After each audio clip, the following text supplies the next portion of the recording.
రక్తదాన అవసరాలు తెలుసుకుందమా, రక్తం దానమిచ్చి తోటి వారిని ఆదుకుందమా.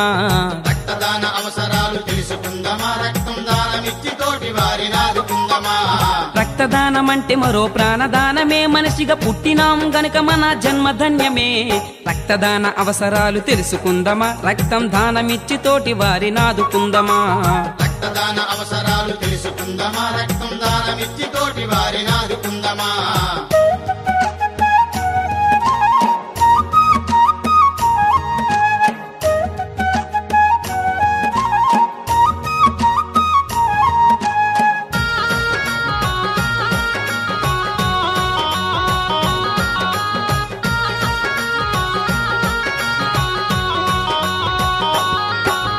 పదహారు నిండకుండా పెళ్లి చేసినాం, ఏడాదైనా దాటకుండా తల్లిగా చూసాం.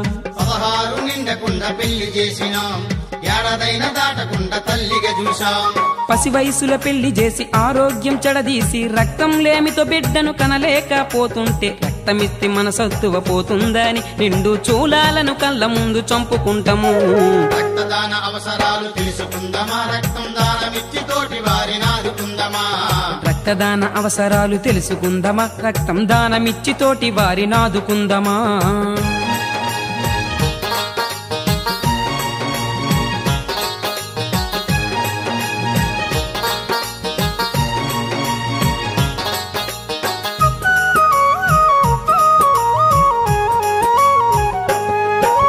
పరిసరాల పరిశుభ్రత మరిచిపోయినాం, దోమా కాటులతో మనం రోగులయ్యినాం. పరిసరాల పరిశుభ్రత మరిచిపోయినాం, దోమా కాటులతో మనం రోగులయ్యినాం. ఇంటి చెత్త ఈది లేసి దోమలకే పురుడు పోసి డెంగీ వ్యాధి సోకి మనం ఆసుపత్రి పాలైతే పేషెంట్కి ప్లేట్లెట్స్ ఎక్కించాలంటారు, అవి లేకపోతే మన బంధువు బతకడంటారు. రక్తదాన అవసరాలు తెలుసుకుందమా, రక్తం దానమిచ్చి తోటి వారిని ఆదుకుందమా. రక్తదాన అవసరాలు తెలుసుకుందమా, రక్తం దానమిచ్చి తోటి వారిని ఆదుకుందమా.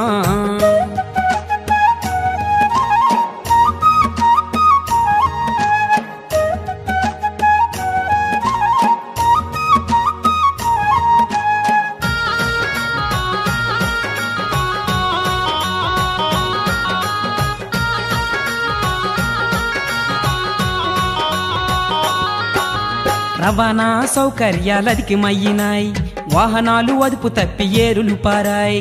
రవాణా సౌకర్యాలు అధికమయ్యినాయి, వాహనాలు అదుపు తప్పి ఏరులు పారాయి. బైకు అదుపు తప్పిన ఏ వ్యాధి నీకు సోకిన 108 నెక్కి ఆసుపత్రి చేరుకుంటే ఖచ్చితంగా రక్తం ఎక్కించాలంటారు, రక్తం లేకపోతే గండం గట్టెక్కదంటారు. రక్తదాన అవసరాలు తెలుసుకుందమా, రక్తం దానమిచ్చి తోటి